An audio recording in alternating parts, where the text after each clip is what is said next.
Good morning, good morning, good morning, my lionesses. It is a warm welcome. I'm here in Johannesburg to all of you in South Africa and possibly out of South Africa. A very, very good morning. Hashtag Lioness Business Agility. Today, the 29th of June, we are live. So please use the chat and let's get today trending. My name is Nomalanga Sitole, Lioness Entrepreneur, Lioness Enterprise Ambassador, Lioness host for this morning. Good morning. I see there's about 74 of us already. Hello, Unati, Zilwa. Good morning, lovely Lionesses. And we are counting. Don't forget, today our topic is how to build a sustainable high growth business. And it is absolutely an honor to be with you this morning throughout load shedding, throughout whatever's going on in our land, but you managed to connect. So I want to give you a clap and just go like this to yourself that you managed to connect this morning. Emily Makumela, it is a very good morning, family. She says, how are you all? Violet Njogu says, good morning, Lionesses. I see we are counting. Pishani, good morning, Lionesses. Roar. Good morning to Yvette Hughes. How are you this morning? And also just tell us where you are in the country or perhaps on the African continent. It's always nice to know where our audience is coming in from. And don't forget to tweet. Let's get today trending. Hashtag Lioness Business Agility. Please tag us whether you're on Twitter, Instagram, Facebook. Anthea Basson, morning ladies. I am in Johannesburg. Liz Pina, Johannesburg. I see Cape Town. I see Durban as well. Good morning. Benice, good morning all the way from Mozambique. Maputo, how are you? How is your weather? Good morning, Julie, Johannesburg. Eish, happy load shedding. The hustle. Good morning, Langi. Morning from Maputo as well. Wow. I'm loving this. Good morning from Kapstad, Mother City. How is your weather? Randfontein. Hello, Lucille. How are you? And there's 86 women entrepreneurs on our call this morning. And we have a lion as part of our lionesses. Good morning. Hope will be done. Hello, Haley from Maputo. That's Katia David. Oh my goodness, bonjour, ça va? All the way from Cameroon. Mankoni from Polokwane. How is the heat, my darling? Please send some over. Johannesburg is cold from Santon. Good morning. KwaZulu-Natal, Lady Smith. Oh my goodness, what a widespread this morning. I am absolutely excited. I see you've already figured how to use the chat, so let's keep it going throughout the course of today. Tembisa from Nightingale, Newcastle. Free State, Kabaj. Hey, today, Lionesses came out to war. Erika from Maputo. I must say Maputo is trending this morning. Good morning from Queenstown. And that is Lily. Morning from Randburg, Faindale. Cheers to that. We are here as well in Johannesburg. Katia, it is a pleasure and an honor to meet you. Great morning from the Mother City. Paul's Half, Johannesburg. Good morning, Joanna. Kuchere. I cannot believe the room is filling up. 98 women entrepreneurs. Good morning. Khadifeli from North Riding. Good morning. And we're about to hit 100 women entrepreneurs. Good morning from Richards Bay, Nontobego. We call it Epe. How are you, everybody? My heart is full. I'm thoroughly excited to see us all this morning. And we are counting 102 women entrepreneurs. Please get your coffee, your water. We are starting sharp at 9 o'clock. Gaborone Botswana, dumelang baeso le kae? Rena re teng e re yona. We are good in South Africa. Woo! If only you could feel what I'm feeling inside. Excitement. Windhoek, Namibia. Lionesses, today we are in the building. Cameroon, Maputo, Botswana, wow, Windhoek, Midrand, Johannesburg, Randburg, Mother City. I cannot believe Free State. I am in awe. Queenstown. Good morning, Arifa. Arifa is in the east of Johannesburg. And morning to Tuli Zikalala. If we could just say halala halala, she is our translator. Yay! Good morning, Tuli, all the way from Yellow Owl. She is part of our Lionesses network, and she will make sure those who cannot hear, but they can see, they will do with sign language. Vanda Bay Park, it's a very good morning to you, Lindy Gladness. How are you this morning? My gorgeous women entrepreneurs, today is a showstopper. Please, if you have whatever you need to write, whatever you need to, capture today, we are recording today's session. And once we have edited, we will put it on our website, lionessesofafrica.com, and you'll get to see it. Good morning, ladies. Sunny day. How are you? And that is Amy Stalling. My goodness, I have never seen a chat blow up way before we even start. Apparently, Cape Town is sunny. Okay, fine, we hear you. Good morning, Tebogo from Edenvale in the east of Johannesburg, a regular in our Lionesses of Africa webinars and also a writer. So if you want to be part of the network, please go onto our website, lionessesofafrica.com, and chat with us, chat with Natalie. Natalie is our manager on site in terms of everything, our community manager, so chat with her as well. Table Mountain, Olivia, it's a very good morning. Mati from the West Rand, excited to be here. Top of the morning to you all in Asasia from North Rand. Zingi Sabeshe, I'm sure those that are new are like, yo, Nomalanga's got energy. This is how we do it. Lionesses wake up in the morning and they say, we are here to listen, we are here to learn, and we are here to take the business forward.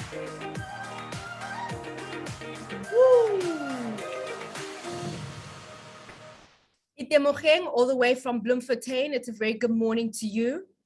And Melanie says, lovely to see all of you coming in from across the continent.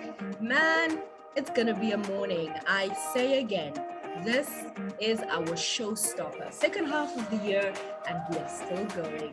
Welcome. If it's the first time you've joined us, Bava's J, where have you been? We welcome you.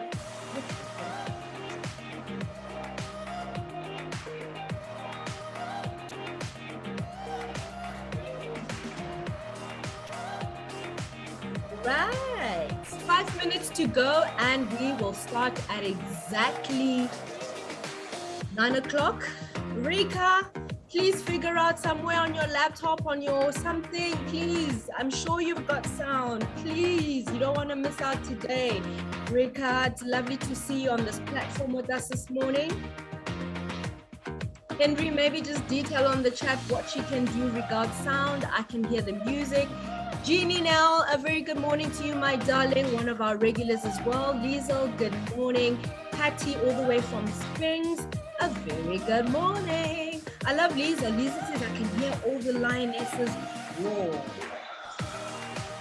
Can you imagine all 125 of us, or just picture this, in a field, ready to conquer our businesses to the next level. I think in pictures, I'm a creative, and I can just see us all together, just walking together, Melanie leading the charge, and the rest of the team just, on her sides, and the rest of the lioness is just ready. That is what I feel this morning. Whew.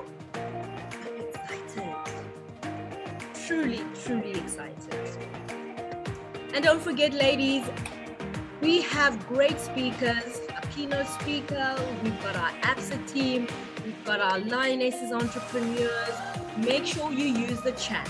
Detailed questions, anything you want answered, I will do my best during the Q&A session to take in as much questions as we can for our keynote speaker as well as our entrepreneurs. So let's use the chat.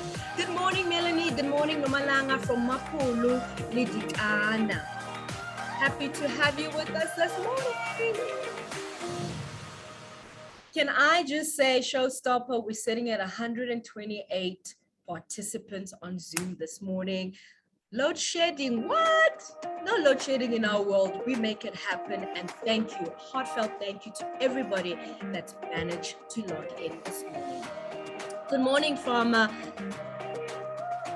Good morning, Reka. I'm hoping you can hear us now. Good morning, Onyana, all the way from MKG Travel and Touring. Adane from Nigeria. Oh my goodness, I am heartful. Melanie, we have done something absolutely right this morning from across the continent.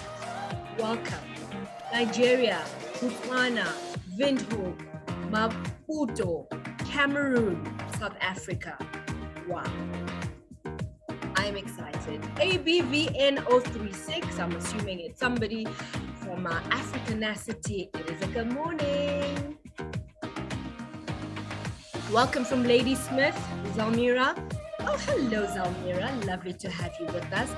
I get excited when I see the usual ladies that always join us. Adri's Agro Addies, Aloma Grace Redesigns, Arifa, Annaline's Cleaning, Anthea Bassoon, Aminda, Ayanda B, Bonke, Bulelani, good morning, Charmaine, Ella, good morning. Esejo from Pretoria, ABSA, welcome. Emily Makubela, always with us. Ella Matapeng, good morning. Dynamic DNA in South Africa, that is Eboho. We have got 1 minute left, my women entrepreneurs. Make sure you've got everything you need, because once we start, we are on full steam. This is a good morning. Hashtag Lioness Business Agility. And our topic this morning, how to build a sustainable high growth business, especially as we are coming out of this pandemic. I declare it, we're coming out and we are doing what we need to do as women entrepreneurs. 128 and counting, showstopper of note. Good morning, Busisiwe from... We're ready. Thank you, Panele. We're ready. Busisiwe Ngondo from Buzwe Creations Salon. I hope I got that correct. Pam Chetty, good morning. Ladies and gentlemen, it is 9 o'clock, top of the morning to you. It is a warm welcome. My name is Nomalanga Sitole. If you don't know me by now, always say, where have you been?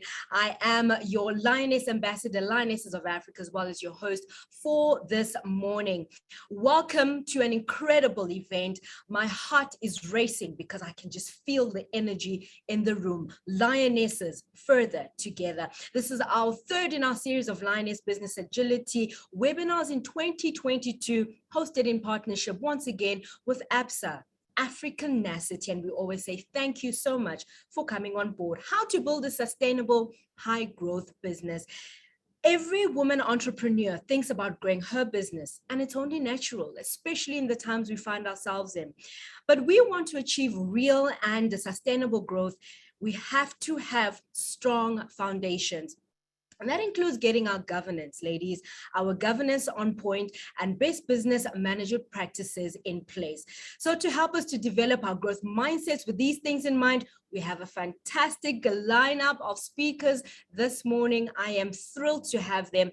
And today we've got a real expert on some of the subjects we are always talking about. David Weideman, co-owner of the Alternative Board South Africa. And he will be sharing insights and practical advice on how women entrepreneurs can grow sustainable businesses built on good management, number one, and governance. And if we want to have big businesses, we need to make sure this is going right. And especially if we want to do business with other entrepreneurs and our government, we need to be on point. And as always, please do engage, share your insights on all your platforms. And our hashtag is hashtag Lioness Business Agility. Please tag us on Twitter. Let us get today trending. Also, we are on Facebook as well as Instagram. And also, as part of the session, please do make sure that you are jotting in your questions, whatever you may want to know on our chat, and I will manage that throughout the course of this morning. We will have a Q&A at the end, so please make sure by the time we get there, you've detailed everything. I definitely don't want to miss out on anything. Also, delighted to have Thuli Zikalala. Please give her a round of applause. And she is the founder of Yellow Hour, who will be signing for our deaf audience this morning. And she just makes being a lioness such a great thing to be. Without taking too much time, I'd like to welcome, as I always say, the mother hen, the CEO and the founder of Lionesses of Africa. Melanie, good morning, and it is over to you for our welcome this morning.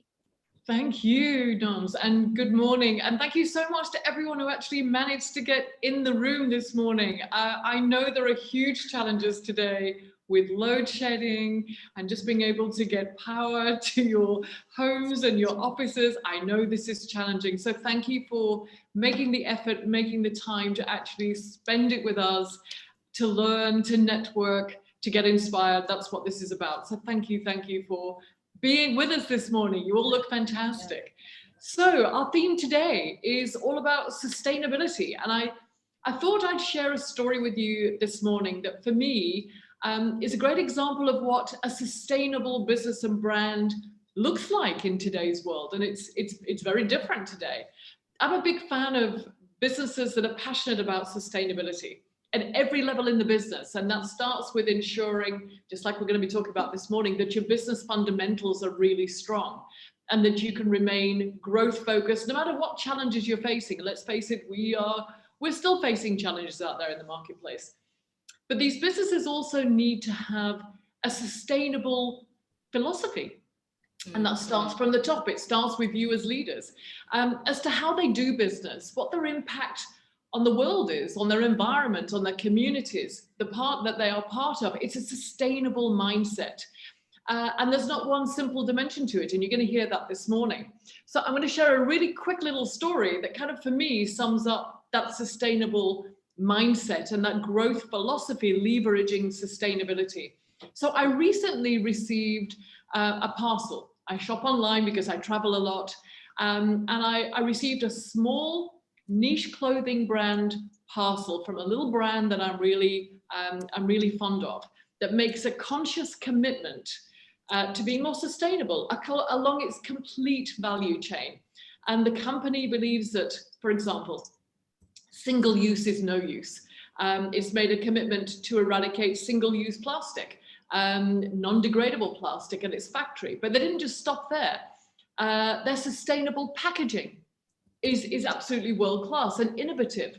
The swing tags they use on the garment are all made out of a biodegradable cellulose, as is all the packaging they use in their shipments. Even the paper shipping invoice that they send is on recycled paper. Their sustainability story is not just a really strong one because at the moment they are a fast growing, very sexy, successful company globally that started out as a niche community business, but is now growing into something really, really fascinating. But they're very good at telling their sustainability story to connect with other people. And that's what I want to get at, is that if you are a sustainable business because your business fundamentals are strong, your environmental commitments and sustainability story from that perspective is strong, your people and your sustainability approach to your people is also strong, you have a very strong story to tell with consumers and partners and funders that are looking to support businesses that have that strong sustainability story, basically that are a really good bet for investment. So don't just think that being a sustainability is just making sure that your bottom line is right, that the way you present yourself to a company is right, that your business fundamentals, the way you manage your business, your practices are all solid, that makes you just a really good sustainable business. A sustainable business is multifaceted. It means that you have a sustainability mindset.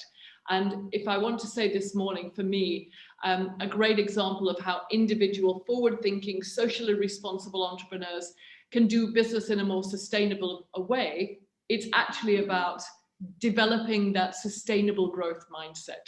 Yeah. So I'm going to leave it like that because I know David has so much to share with you this morning. I know that all of our incredible women entrepreneur speakers that you're going to be meeting have lots of different perspectives to share. But I just want to say to you, we talk constantly about growth mindset, but now it's about developing a sustainable, focused growth mindset. Then you cover all the bases. Have a great session this morning. I know you're going to be inspired. Thank you. Over to you, Noms.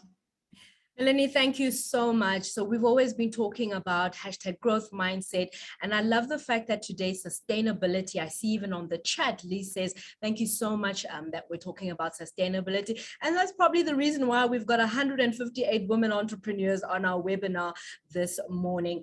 I'd like to introduce someone who is part of our team. You know her, she hit it right home. Who am I speaking about? It's Dr. Langa Sitole, Business Development Manager, Agribusiness at ABSA, to come and say a few words to you all. You've seen her at most of our webinars. And so without taking much time, Dr. Langa, it's a very good morning and over to you. Good morning to you, Nomalanga, and good morning to all the ladies online. And yeah, today I don't think I have much to say because we have a fantastic panel of experts with experience in how you build a sustainable, high-performing business. So I want to, when I was thinking about this last night, I was like, where do I pitch this? And I said, let me bring it back home to ABSA, because we're an interesting organization as well ourselves, and I don't think we tell our story that well. But we have over 150 years of experience. And why we say experience is because it's an amalgamation of a whole lot of entities. The first one established in 1888, right here in South Africa. A whole lot of them established in the 1900s across our markets. And we serve 12 million clients in 15 countries. And it's 35,000 of us that are doing this service. So I see ourselves as a sustainable business. I mean, we were first of the banks that are part of ABSA now, was established in 1888. And that is still part of ABSA going to now. The name might not be there, but that business that was established in 1888 is part of ABSA. And that was the Johannesburg Building Society. And what happened then back then was the building societies, you know, the financial markets were regulated in South Africa. So, you know, you had a fixed deposit, 25% of whatever you were buying, property you were buying, fixed interest rate. So you could just perform and scoot along like that. But as that was happening, the commercial banks were also growing into this building society market. So the market for the building societies was shrinking. You know, now they were under a challenge. The market is shrinking. They've got these old branches and the cost to serve is not now making sense. So what did they start doing? Amalgamating themselves. So first there were two that amalgamated in 1955 and they formed Allied Building Society. Then they took over this first one, Johannesburg Building Society, in 1970. And then they continued more or less like that. But they were facing challenges. You know, still the commercial banks were growing. Inflation is increasing. Savings were decreasing. People were not saving. So if people are not saving, they're not buying property. So there was massive competition from commercial banks, and they still have this overhead infrastructure to serve, you know, the multiple branches across. Technology was building. You had to computerize. They had to invest in that. But, you know, doing that with the shrinking margins was not viable. A big change happened in 1980. The government of South Africa deregulated the financial sector. And I think we're being load shed. But anyway, the generator will kick in now. So the sector was deregulated. So it meant everybody could go a commercial bank and do whatever they wanted. So the building societies didn't have to stay as building society. Now, the managers of Allied Bank had foresight. They were agile in my view. They looked at this new environment that they were operating in and said, this is the time to change. We are going to become a commercial bank. And what did they do? They sent their managers, senior management to training in the business schools in South Africa and UK, set up a plan on how they are going to change and give themselves a time frame. And within that time frame, they became a commercial bank, which is one of those commercial banks that were the founding banks of ABSA. So for me, the impressive story really right here is that we had banks or institutions operating in an ever-changing environment. And with that, they were able to change with that environment, adapt to it so that they can continue to perform. So this Allied Bank, after the amalgamation, it performed well, their client base grew, their profitability grew because they had adapted to the environment that they live in. And so then we know the story later on. Allied Bank amalgamated with the other banks, United Bank, Volkskas, Sage, and Bancorp to form ABSA in 1991. And we were taken over by Barclays, and the story grew. So we had now this big conglomerate of banks, because in the banking industry, those are the banks that are actually quite viable, the big banks that are operating in multiple markets. So that's how ABSA grew, and that's how ABSA remained sustainable over the years, from the small beginnings of the small banks in each of our markets, amalgamating into this bank that is continuing to serve people across markets. So ladies and gentlemen, ladies rather, because it's mainly ladies. I think we have David as a gentleman. I'm not sure if we have any gentlemen online. The essence of what I'm saying here is you today are starting businesses that in 150 years time to come could be a typical ABSA or even a better image of ABSA of what we have. So we're very excited as ABSA to support you. And that's why we have this series, that we support this series of webinars to inspire you to be the founding base of the businesses that will serve Africa, will serve the diaspora over the next 100 years and beyond. Thanks, Nomalanga, and over to you. Dr. Langa, thank you so much for that rich history. We actually have one of our women entrepreneurs in our network, and that's Margaret Hirsch. And she says, by the way, I used to work for Johannesburg Building Society. And so it is awesome just to, have people that have walked the journey since way back then. Thank you once again, Dr. Langa. And as always, your rich insights are welcome. I am excited to welcome our keynote speaker for this morning. I said to him yesterday, you are the flower amongst the roses. Who am I talking about? As I mentioned already before, it is David Weideman, co-owner of the Alternative Board South Africa, knows all about what it takes to build a sustainable growth business, and one that has, most importantly, the right foundations in place for the long term. Ladies, please welcome onto our platform, David Weideman. It is over to you. And don't forget, questions, anything on the chat for him, we'll field it in the Q&A. David, it is over to you.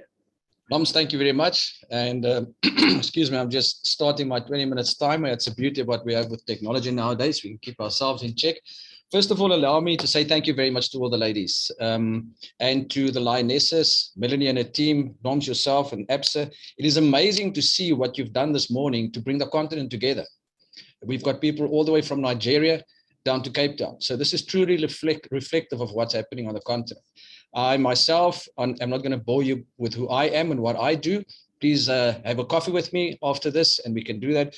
But suffice it to say that I was raised by a single mother, 4 children. And the age group between myself and my youngest sibling is 13 years. So there's a generation gap there. So that's another thing that we're seeing this morning is the different ages of people on the group. Myself, I'm a very young 55, almost 56, and I look forward to the next 40 years because I believe everybody on this call is probably going to live to the age of 90. And what does that mean for us as business owners? Well, it means we have a massive responsibility. So when I was asked by Dr. Langa to talk about sustainability, and Melanie, I asked her, what's the theme? She said to me, what is the secret sauce for sustainability? And let me burst your bubble now. There is no silver bullet for business. There's no silver bullet. We've done much reading, and I'm sure you guys have done as well. There is no one template to say, if I follow this, then everything will work out fine. If we did, everybody would be business owners, but they're not. I attended a talk not too long ago where the gentleman shared some information with us and said that, and you probably know this, but stats show that 9 out of 10 businesses that start will not be in existence 10 years later. 9 out of 10. But the interesting thing was, he said, there is research shows that out of those 9 people that stop being businesses, 9 out of 10 of them do it not because of bankruptcy, because it's too difficult for them. So think about that.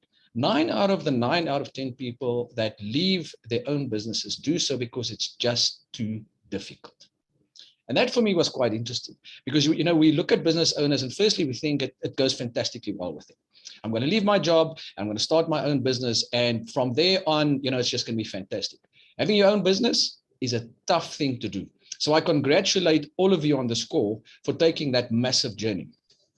So having said that, I'm going to share my screen with you. Sadly, I did not want to share my screen. I had a very fancy app that I was going to use stuff behind me. And as we were chatting, it collapsed. So I am going to share my screen with you and do a very boring thing. And that is to show you a presentation. And I take it everybody can see my screen. It says sustainability. What is the secret sauce?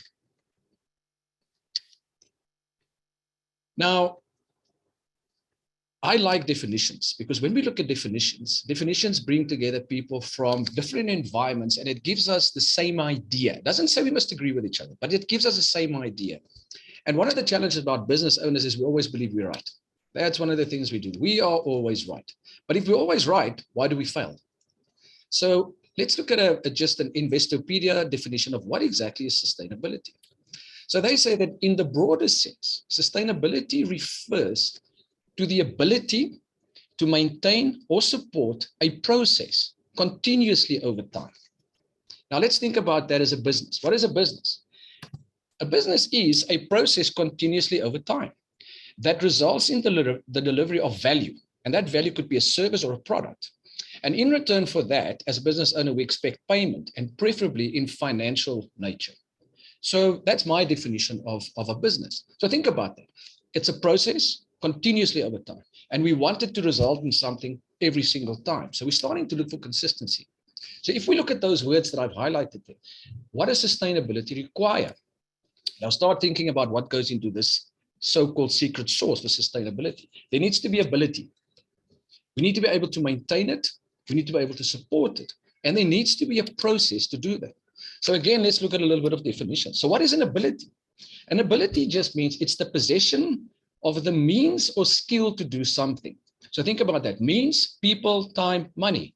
Skill, those are things that we do. So we as business owners have to continuously grow. It's become a cliche, but it's very true today, more so than ever. We have to do lifelong learning. The next thing is to maintain. How do we maintain? According to the Cambridge Dictionary, maintain means to keep in existence. So think about what we're trying to do, sustainability. To keep in existence or not allowed to become less. And for me, that's the important thing about sustainability. It's easy to start a business. Anybody can start a business. It's difficult to keep a business running. It's difficult to do sales and all of the things that go with that. So the next thing about support, one of the mistakes that people make, business owners, is after a while, they want to withdraw from their business because now the business is running. But support in a business means you are involved in your business. You are there to support, you are there to encourage, but you're also there to make some lifestyle changes if you have to. And then what is a process?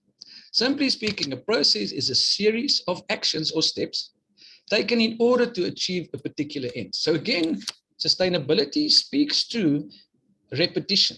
It speaks to a recipe. It speaks to having something that I consistently do and I get better and better and better at. We just heard about how ABSA came about. I started working for Barclays back in the day, first week of 1987. And I just looked Perm Bank, Nedbank, Volkskas Bank, not Nedbank, my apologies. All of those guys were there. And now we have this massive conglomerate across the continent. So a series of actions or steps, it really applies to everything in life. Think about what you did this morning. You got up this morning and you brushed your teeth. There's a series of actions. And you probably do that every day.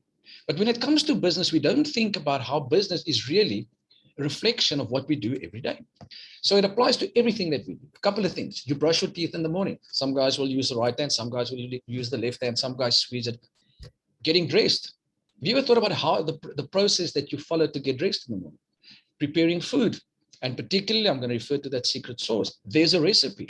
So whether we like it or not, and whether we are aware of this, consciously or subconsciously, we have structure, in other words, a recipe and repetition of everything that we do in our lives. You get up in the morning, you get dressed, you go to work, there's a process. But somehow we think that doesn't apply to business because business needs to have this magic juice, secret juice. So in business, what are the actions or the steps?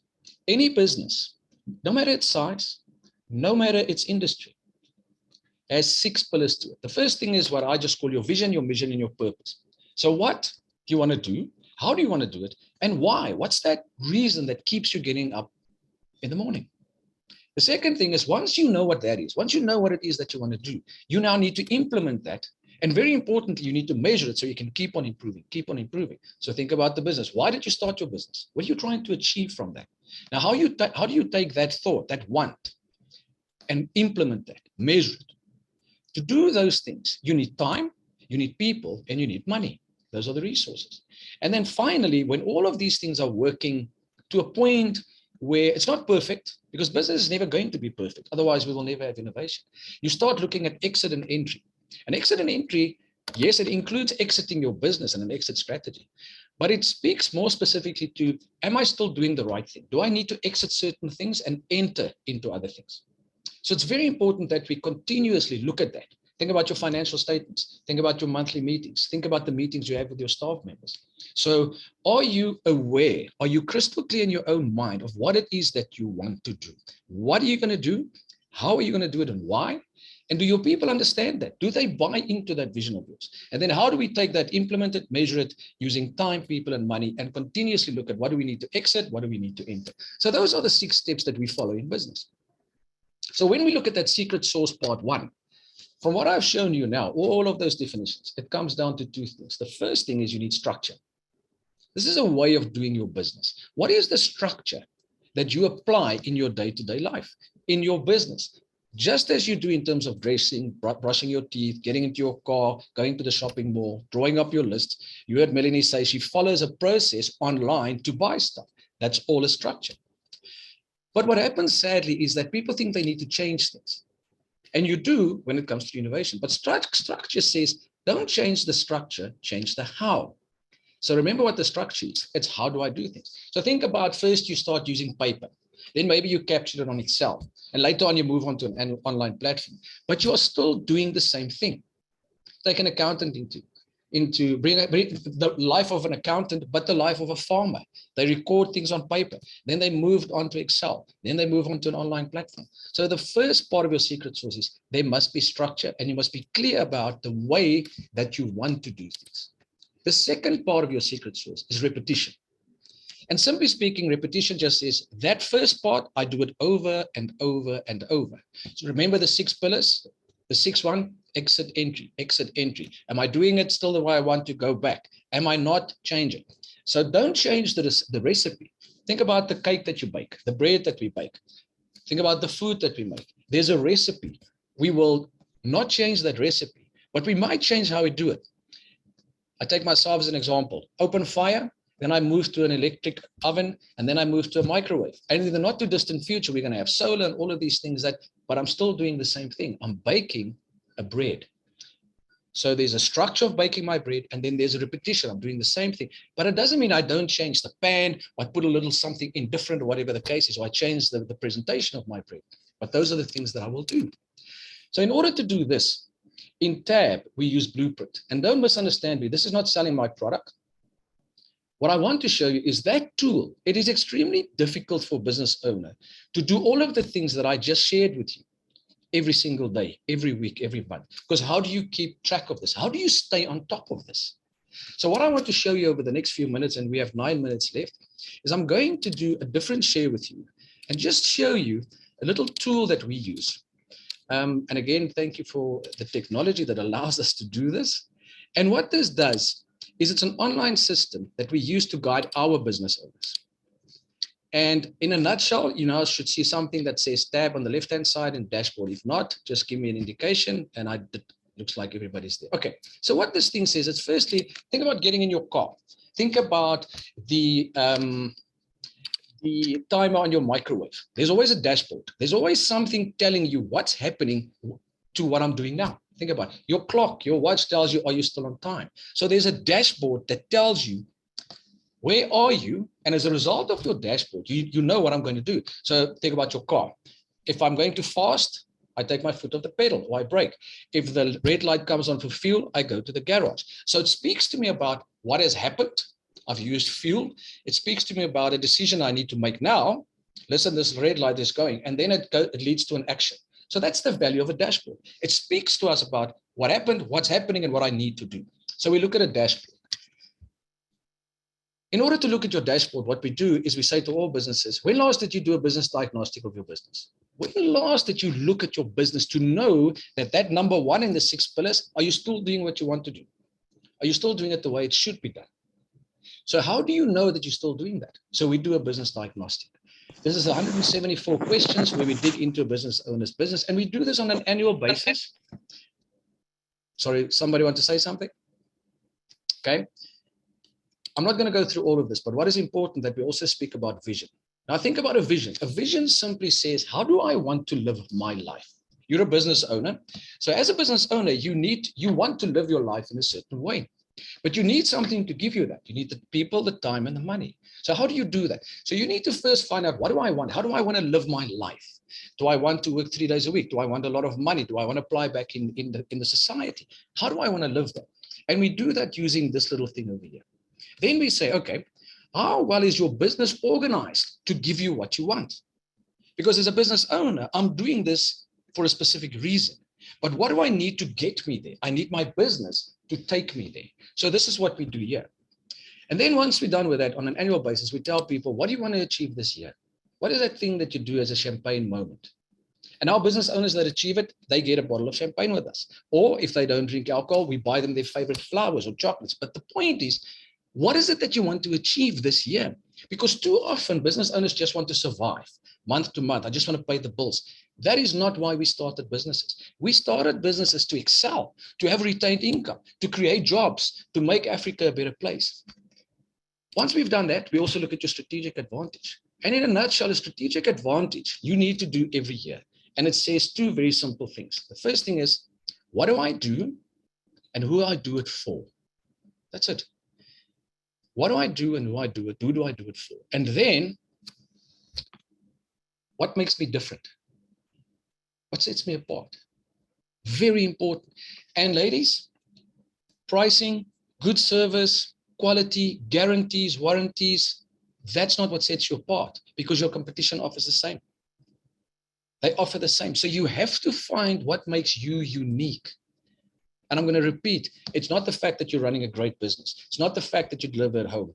Those things are accepted nowadays. So this is one of the most frustrating and satisfying things that we do with business owners. The next thing we do is we look at SWOT analysis. If you don't do a SWOT analysis of your business at least once a year, how do you know that you're still on track? Because remember, we said the 6 pillars. Am I still doing what I want to do? And in terms of the implementation and measurement, am I doing that? Am I doing this on a regular basis? So we look at your strengths and weaknesses. We look at things like the staff that you employ at the moment. Are they the right people to take you to where you want to be in the future? We look at product differentiation. We look at all those things, and most of us have heard about a SWOT analysis. We also look at opportunities and threats. Because if you don't do this, when something like a COVID or interest rate increases or fuel price increases or load shedding happens, because we've seen these things in the past, you won't be ready. At least we can plan for it through scenario planning. We look at accountability, and accountability in a nutshell says, who are the people that I need that can help me achieve this? Now, as a smaller businesses, it's quite expensive to get your so-called CRM systems, your customer relationship management systems. So although this thing looks like an organogram, what it says is, who are my people that I want? But also, let me add clients. And what we do that's different is we actually give everybody that's in here a KPI, a key performance indicator, including the owner of the business. So you might ask, David, but why will you give a client, one of my clients, why will you give them a KPI? That's not what we're doing. We're giving you a KPI. We're saying, how many times per month, per year do you need to meet with this client? How much money would you like to make out of this client? How much sales do you want to make? So we put it in there and we say, we hold you accountable, Mr. or Mrs. Business Owner, so that you implement this to get to that client, to get the most benefit from them in return for value to them. Because remember, that's why we're in business. We are here to add value. Doesn't matter what the product or the service is. If I can't add value to Melanie's life in terms of that online delivery, she's not going to use me. Because remember, she's not buying something from me. I'm solving her problem. She needs a top. She needs a dress. I am solving that problem.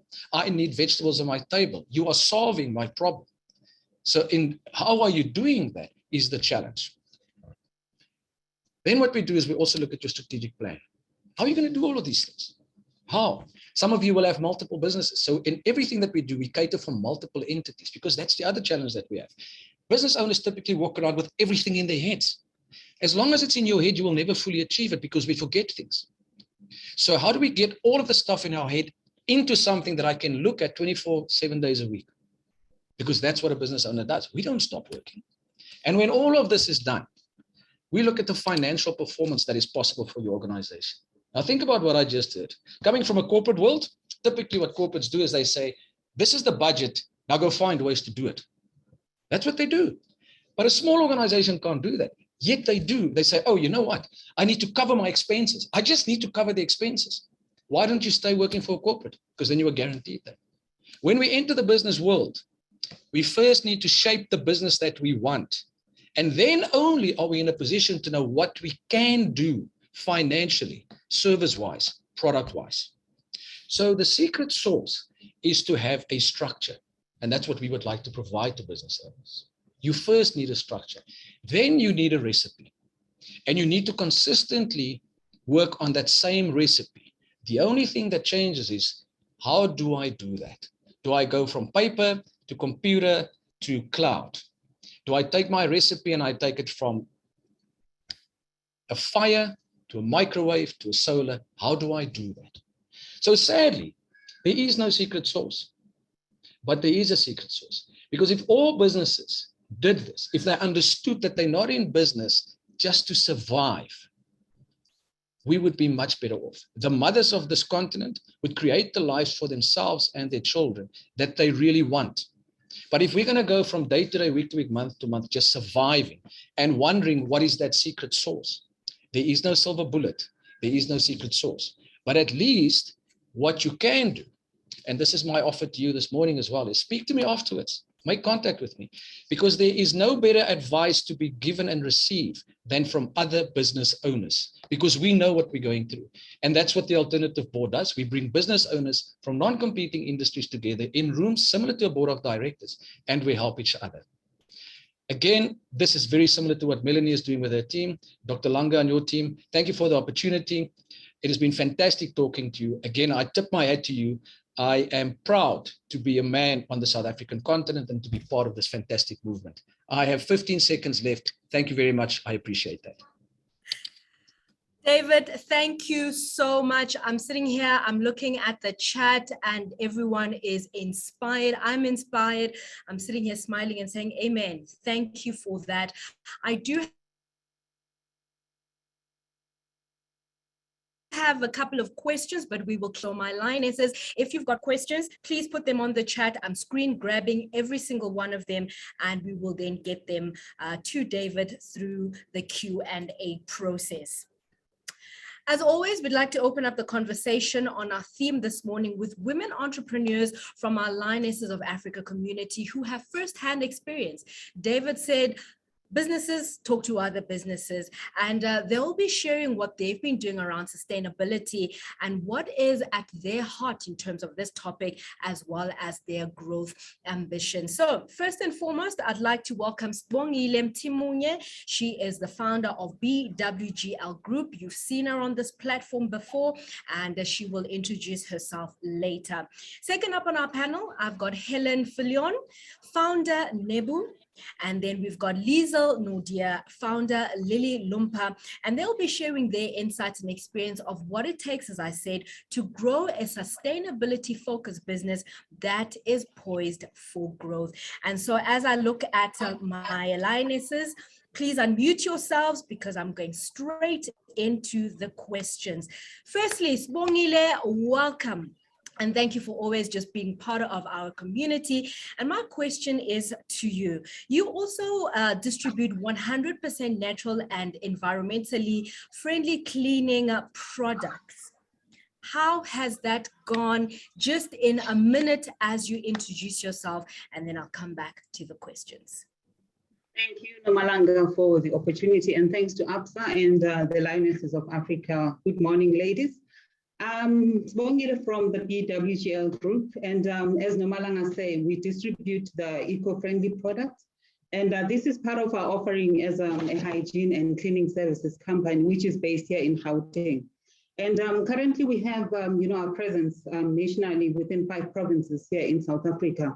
And why we decided to be part of the, the green economy, because we felt that, within the cleaning industry, we use a lot of water. And as we use a lot of water, we're impacting the environment. So it's very important for us to support the green economy. And we decided to be able to distribute these, the cleaning products.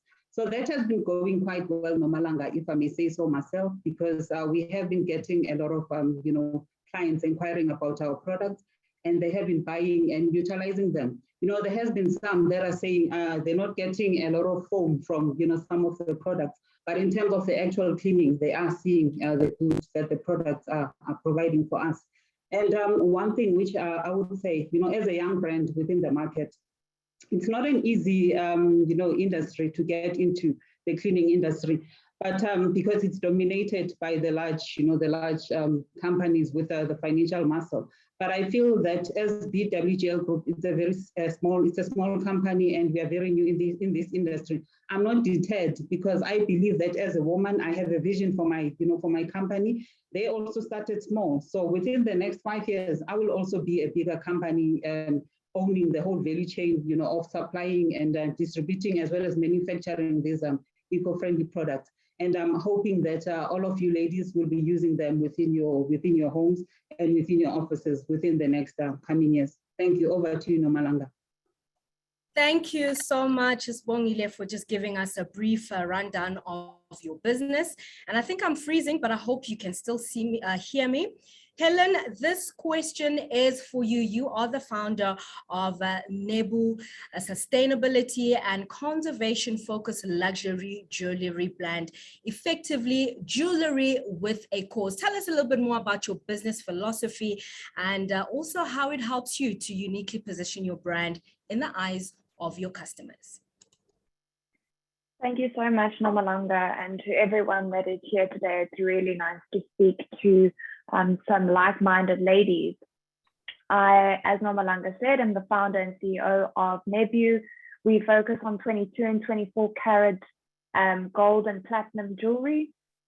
And as Nomalanga said earlier, we are all dubbed as a COVID baby. So we actually started our company right before COVID, and sustainability and growth, and I guess just survival was very much at the core of our business to weather the proverbial storm. Our products currently are manufactured locally. We decided to work with a local manufacturer that puts sustainability at the core of what they do. So, for example, our gold is all green gold. It's all secondary sourced gold on the market. Effectively, it's recycled. The chemicals are far more earth friendly than what would normally be used in refining. And then, of course, we use solar, which, especially during these load shedding times, is quite useful.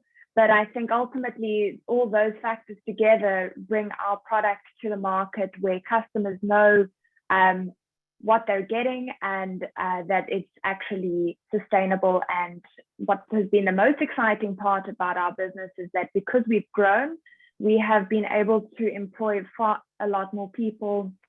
And I think, employment is just such an important way to uplift your community.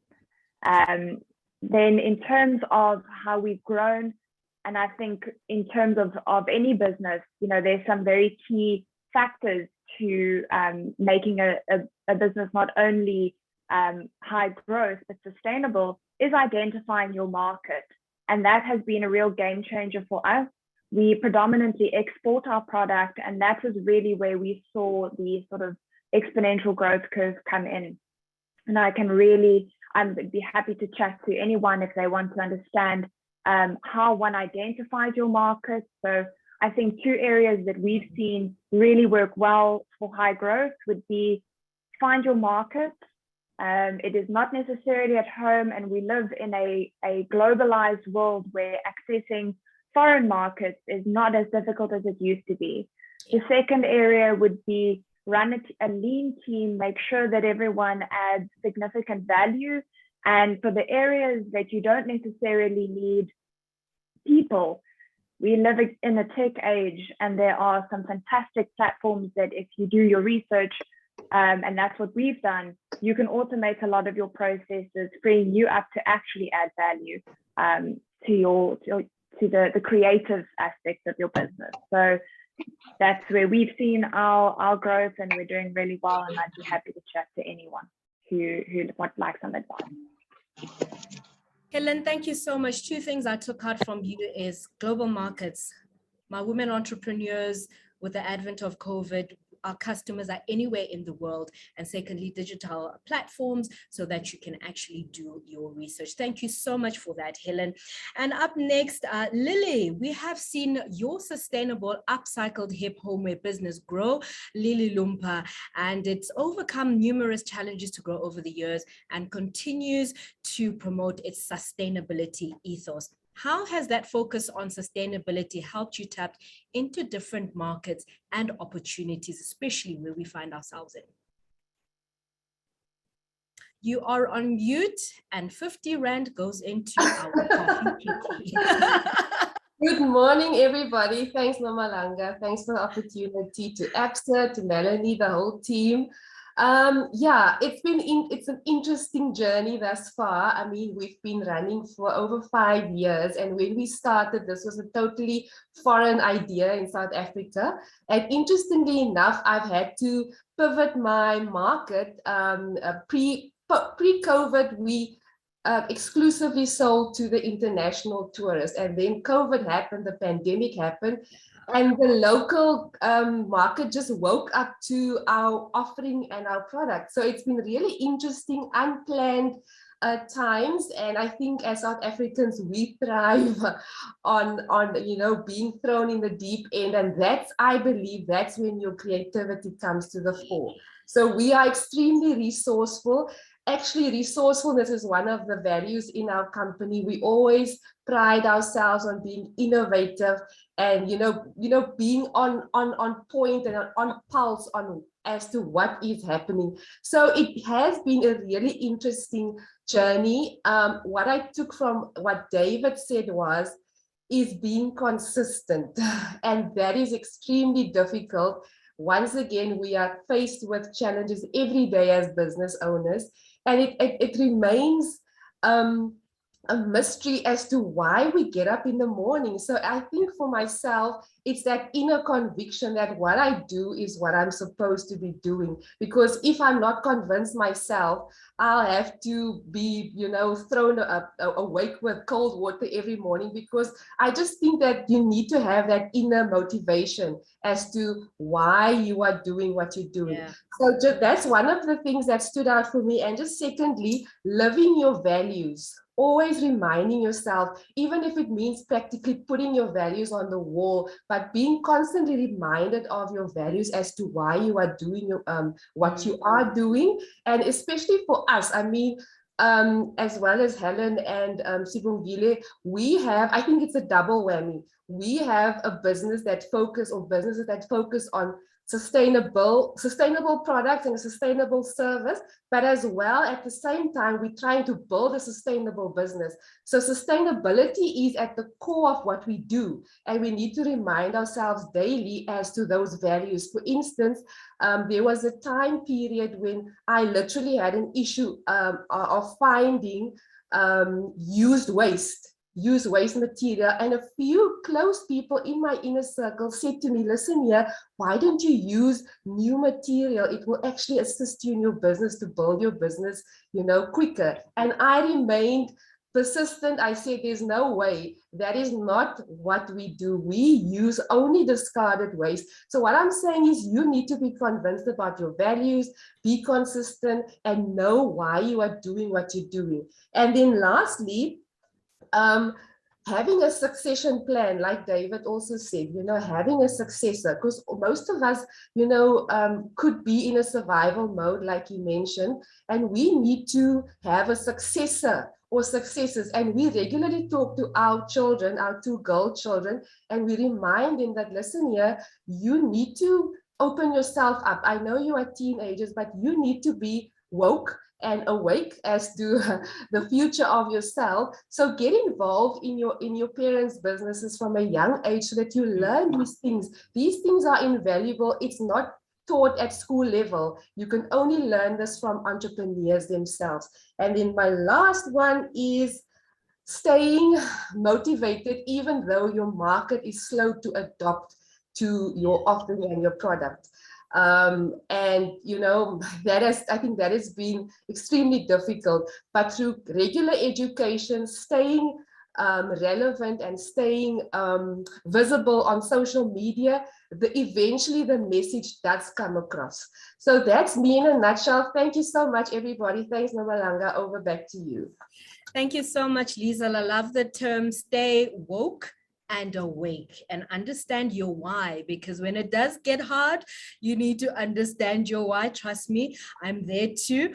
David, there's a lot of questions for you, but I also still have questions for my panelists as well. And you would have seen, ladies, on the chat that David has given you his details. Weideman at thealternativeboard.co.za. I like that .com. He says not .co.za, but you'll see it on the chat. And I want to go from top down. The first question, David, was from somebody in Nigeria. That's Amarachi Nwo. She says, David, I understand that it is very important to build a team.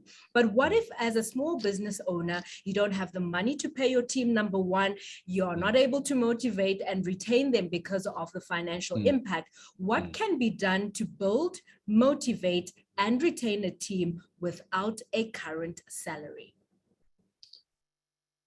The short answer to that is nothing. Because when you ask, and I'm also not, my clients know me as I'm not your expensive friend. I'm here to keep your feet as close to the fire as possible so that we keep that woke and awake. The short answer to this, there's nothing. The longer answer is you do as much as you possibly can yourself. And then you let your cash flow forecast guide you. The problem that people make is they employ without having a forecast. Why does one do a cash flow forecast? A cash flow forecast, and ladies, I do a personal cash flow forecast, my own budget, every month for 3 years in advance. That's what I do. Why? Because I want to know if I incur, let's say, for example, I plan to go on holiday at the end of the year, or I get the silly idea of I want to borrow money, and I don't cater for the next quarterly and next quarterly and next quarterly rate increases. I don't cater for my increase in fuel. I don't cater for my increase in food. You get the picture. I will not be able to see what my decision today looks like in the future. So what you do is you start with a cash flow forecast. And when your income gets to a point where you can afford to appoint a team, you start doing that. So always use your cash flow forecast to help you to make decisions. A cash flow forecast is not for when I have money in the bank. A cash flow forecast does two things. Number one, it helps me to make decisions at the right time. Number two, it helps me to get the money that I want. So that's, unfortunately, there is no bullet. There is no silver bullet for that. And I said it before. You have to find people that will see your vision if you can, but nobody's going to work for nothing because we all need to put bread on the table. How can you motivate people? We can't motivate people. There's enough psychology reports. I cannot motivate people. I can be inspirational in my dream. So in other words, you as a business owner, what's your what, your how, and your why? If people buy into that, those are the people that you want to involve in your business. But sadly, there is no short version for that. Thank you so much, David. I'm going to say, take charge to the lady and say, we've got our ABSA team. We will be giving names at the end. Contact them. You never know if they believe in your why. This is a partnership that you could look at. David, the second question is from Nosipo. She was looking through the presentation and she says, interesting for my business tab. Is there a cost to what you were sharing from? Yes, there is. But I'm going to answer that with two parts, and I'm going to answer another question. There's a question that says, how do I know which are the areas that I need to focus on for my business diagnostic? When you go to a doctor, when you walk in, the doctor first needs to do a diagnostic unique to your current situation at that point in time. So they will ask you, your doctor will ask you certain questions. And based on that, he or she will make a diagnostic. It's the same with what we do. There's not a tick box exercise for doing a diagnostic. The diagnostic needs to be done in your business. And there are 10 issues that you need to do a diagnostic on. You can't get away from the 10 areas, from communication to finances to all of those things. And we need to sit down and do that. And your business is unique. So pricing is unique to the business that we do. That's the thing that we do at the Alternative Board, is I don't have a female board at the moment, but I'd like to create one based on this. So I'm already building a new revenue model for the Alternative Board, but I'm also giving something to you ladies to say, how can we make this happen? Because ladies, like Nomalanga just said, money should never be the reason for us not doing things. It should only be, when can I do it? It should never be, I can't do it. So yes, there is a fee involved, but that's something that I discuss with business to business, because it should be unique to them and not a one service fits everybody. Thank you so much for that. I'm going to do a second last question to you, David. Sure. I'm 23 years old. This is Tandega, and I've just started a digital marketing company. I don't have any qualifications for digital marketing. How can I get access to trust my business? How can I get customers to trust my business? There are people on this call. As a matter of fact, I'll put it out there. Anybody on this call. Yeah. When you approached your first client, did they ask you what your qualifications were? There's no one on this call that just raised their hand and said, yes, people ask me. When I walk into my doctor's office, when was the last time you asked your doctor if she is qualified to give you a diagnostic? You just walked in and you trusted them. They, by law in South Africa, need to display their certificate, their degree, somewhere where you can see it. But you don't even ask the brain surgeon that's going to cut your brain if she is qualified. Why do you worry about people asking you about qualification? So that's the first thing. It is not your qualification that's going to make your business succeed. It's, are you in the right business? And I will be very honest with you. If you started the business because you think there's money to be made on it, stop it now. If you started the business because it's something you want to do and you identified a gap in the market that you can fill in a unique way, carry on. Then you surround yourself with the right people like this. Come to every event like this. Network, get people. In a network, you should have 2 networks as a business owner, and particularly you, and you're also very young to start a business, so I salute you. You need 2 networks. The first network is a commercial network. These are the people that I want to do business with. They could be either my clients that I'm selling my service or product to, and my suppliers. Your second network is a strategic network like this one. This is where you go for people to get advice. I've never met, in all my years, I've never met a fellow business owner that when I went to her or him and I asked them for advice, they said no. They were always ecstatically happy to help me. As a matter of fact, we always had to put a limit on it and say, whoa, we can't carry on. We've been busy with this for the last 3 hours. So don't worry about your qualifications. Build your knowledge, build your knowledge, build your knowledge. But do educate yourself in terms of what it is that you want. But I'm going to finish off, Noms. Go back to, why are you doing it? How do you want to do it? What's that reason that you're doing it? If it's only to make money, it's the wrong reason. Thank you very much. I know we've only got 5 minutes left, and I always say when we have hot topics like this, I wish we had an entire day because I have got topics for days. But I'm going to go to Sibongile. Sibongile, in your closing, just position and tell us how your sustainability is getting you more customers, more business, and I'm sure other entrepreneurs would actually like to know that. Okay, thanks, Nomalanga. As part of our journey within the green economy, we have been nominated to be part of the FETULA program, where it's the Circular Economy Accelerator Program. And I'll be part of that for the next 18 months, as well as another one. I've been, nominated for the trade training forward Southern Africa. So I believe, these 2 programs will assist me as, a startup or a small business to be able to scale up and continue, supplying my products, the eco-friendly products, as well as continue with the cleaning services. So my last words to the entrepreneurs, I would say, please do not compromise, and you should believe in your vision as well as why you started the business. Not compromise on your reputation, because without reputation, you are nothing. Thank you, Nomalanga. Over to you. drops mic, walks away, and left it like that. I promise you, ladies, I see a lot of our women entrepreneurs have been asking if Melanie is recording this. This is being recorded. We will share it on our network, so please, you're not missing out on anything. Helen, you've positioned yourself in this global market, global economy. How do you position the fact that this amazing product is actually sustainable and people are buying more just than your product, but also sustainability? Nomalanga, I think our product, a product is a dynamic piece. It's constantly changing, and I don't think one can ever rest on your laurels. So we, even though on the upstream side of our product, we've made sure that our suppliers and our the people that we partner with are sustainable. They're downstream. Ultimately, there's a term in the sustainable space called greenwashing, and ultimately, there has to be actual value to the customer. That has always got to be at the core of what you do. I think I had some very good advice told to me once, and this might ruffle a few feathers, but at the end of the day, although it's important for us as entrepreneurs to have a strong why to make sure that we don't burn out. Ultimately, the business is not about you. The business is about your customer.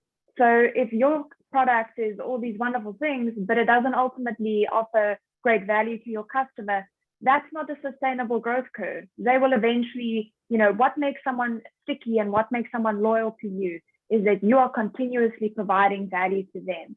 And I think in terms of our product, we're looking at a bunch of other services to, work around that product, which will, stay tuned for those. But I think that's the most important thing. Always ask yourself, how is my product making my customers' life better so that they're so loyal to me that I can rely on that customer for the next 5 to 10 years. Love that. I see David was furiously shaking his head throughout what she was saying. Thank you, so succinct, and I hope women entrepreneurs got that. Liesel, as you round off, I know you were nominated for something amazing in 2020, and that was a South African Women Entrepreneur in Climate Change Award for your business. What does that recognition mean? And I'm giving you literally 30 seconds as we round up. Thank you, Nomalanga. Just quickly, I forgot to tell what I do. So we upcycle discarded waste into beautiful and usable homeware.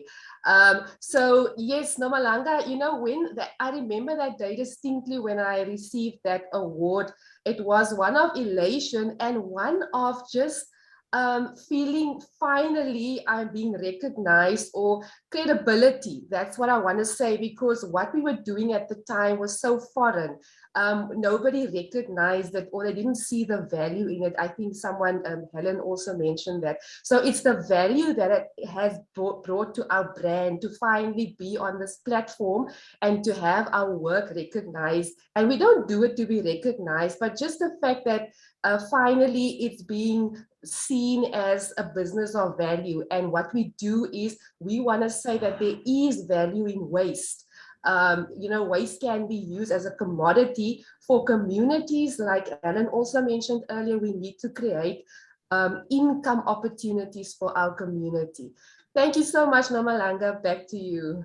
Thank you so much, Liesel. My women entrepreneurs, I know it's 10 o'clock. I've stretched this because I know there was so much value. But as I end off, thank you so much, my panelists, for such a meaty conversation. And now we want to introduce to you a group of people who can assist you from a banking and financial management perspective as you look to build and grow your sustainable businesses. ABSA, earlier I mentioned to the lady in Nigeria, chat to our team and they will be willing to connect with you. Natalie, if you can just put the details as well on the chat. Sbongile Matoli, area manager, and that is in Somerset West for small, medium enterprise, commercial, business, and private bank.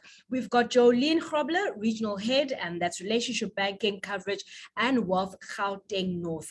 I've got Maureen Ntanya, regional head, sales and service enablement, ABSA relationship banking, and that is central region. And lastly, Patronella Mashabane, area manager, coverage, relationship banking. Whenever you need somebody to chat to, these are our ABSA contacts. We'll put them on the chat, but we'll also circulate them on our platform. platforms. I'd like to hand over as we close over to you, Melanie, for your final words.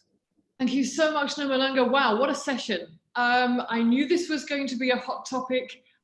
We've got some amazing people in the room that really do have very strong business sustainability stories to tell from a number of angles. And that's the message I want to leave with you. Being a sustainable business means having all the right business fundamentals in place. It means getting your management practices in place. It means getting your strategy in place, having a very clear idea of your vision and your values, where you want to go to. But it is also about the vision that you have for your sustainability journey, how how your company interacts with the world, with the environment, with people, the difference it makes. A sustainability story, and a very strong sustainability story, will help you in so many ways to engage with customers, to engage with potential investors, to engage with those who should be part of your brand story, your people, your employees. Start working and telling that unique sustainability story that is yours. It is an asset to you. Your business can only be sustainable if it has all the right fundamentals. And there are so many levels to that, as you've heard from Helen, from Liesel, from Sivongile this morning, and from David. So start building that sustainability story, start telling it with passion, with the values and the vision that you have for your business, and use it as your key differentiator out in the marketplace. Thank you so much for joining us today. Really inspirational, everybody. Back to you, Nomalanga, and see you next time in August. We have another fantastic session geared up for Women's Month in August. Thank you, ABSA team. Nomalanga, back to you. Thank you so much, Melanie. To everyone that has been part of the journey today, thank you so much. As Melanie has said, speakers and our ABSA team, as well as our Lionesses of Africa team. Thank you so much. Our session has ended. If you want the details of the ABSA team that I gave through, please contact Natalie at lionessesofafrica.com, but we'll also circulate it in our networks. Until next time, stay safe. God bless. You are more than welcome to log off. We are done. Hashtag Lioness Business Agility. Mwah!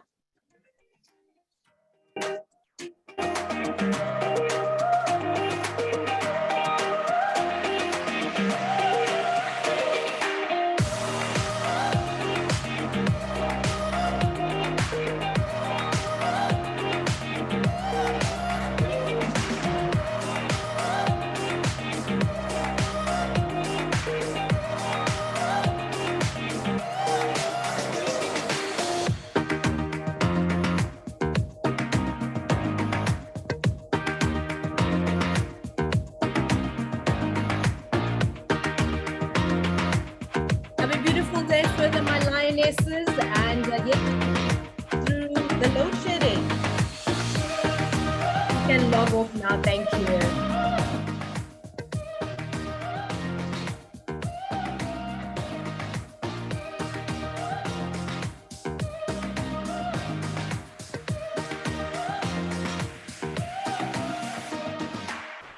Bye-bye, everybody. Have a wonderful Wednesday afternoon. And see you soon. Yes, stay strong through the load shedding, as Melanie says. We will see you in August, Women's Month. Thank you, Tilly.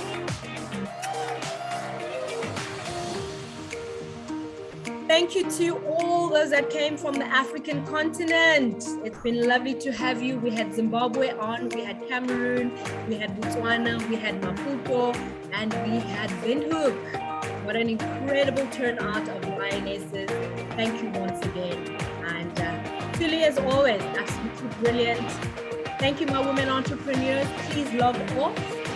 And let's get to making sustainable high-growth business.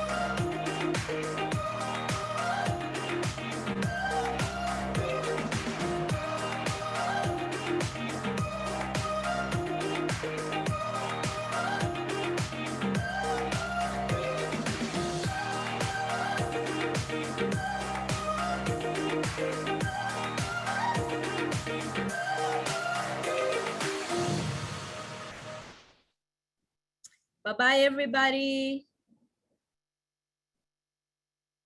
See you in August.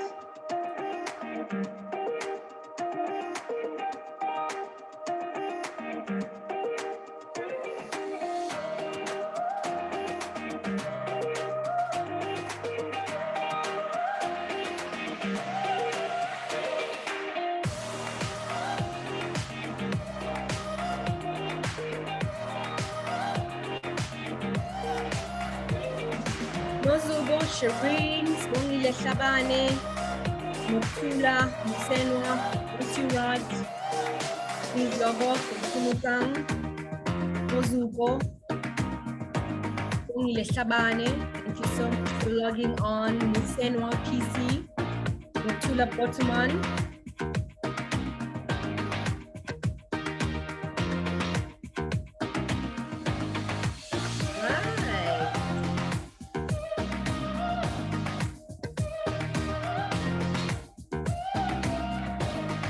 Musenwa PC, goodbye. Monserrat Kadri, thank you so much. And I think that is a wrap. Yes, it's just us, the team. Thank you so much, Henry. It's just us left.